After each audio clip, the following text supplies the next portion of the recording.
Raporo ya 2020 igaragaza ko ibihugu byubahiriza amategeko ishyira u Rwanda ku mwanya wa mbere mu karere ka Afurika y'Iburasirazuba n'uwa kabiri muri Afurika. Nubwo bimeze gutya ariko imwe mu miryango nyarwanda itari iya leta iharanira guteza imbere igihugu kigendera ku mategeko igaragaza ko mu Rwanda hari amategeko atandukanye akora ku buzima bw'abaturage atubahirizwa uko ari kandi bikabagiraho ingaruka zikomeye. Aha hatanga urugero rw'abaturage bakimurwa ntibahabwe ingurane ikwiye ndetse n'abakekwaho ibyaha bitandukanye bamara igihe kinini bafunzwe by'agateganyo bategereje kuburana mu mizi. John Mudakikwa ayobora umuryango Serura uharanira guteza imbere igihugu kigendera ku mategeko. Muri rusange twavuga dufite amategeko meza, ariko ikibazo gikomeye cya mbere nuko amategeko ni ngombwa ko yubahirizwa uko aba yanditse.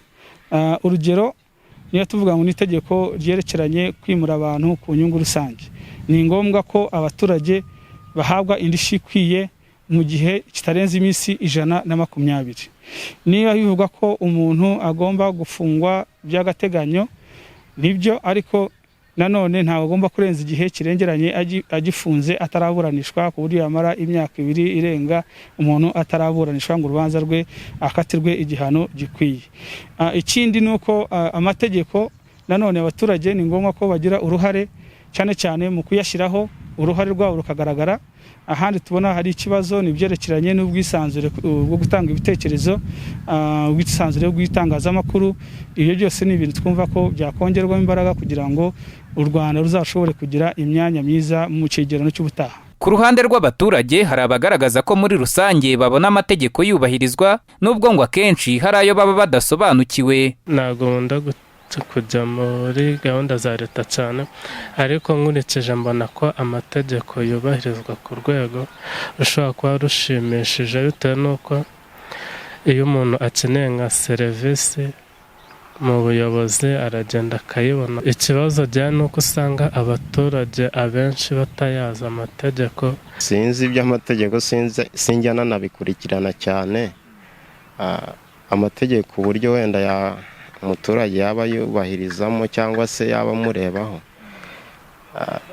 bivuze ko uko biri kose nta mategeko muri kino gihugu cy'u Rwanda abangamiye umuturage ku buryo irimureba ataryubahiriza.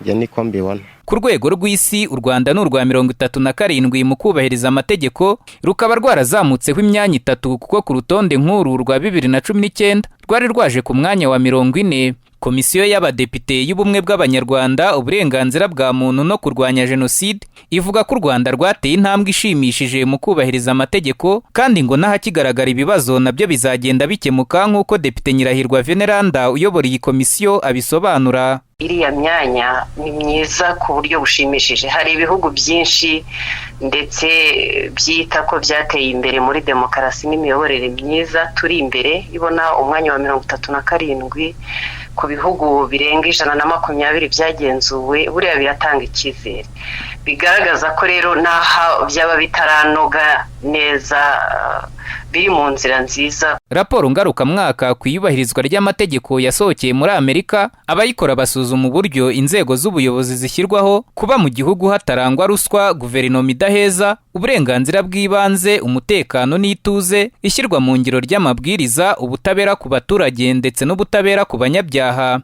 Daniel Hakizimana, Flash TV.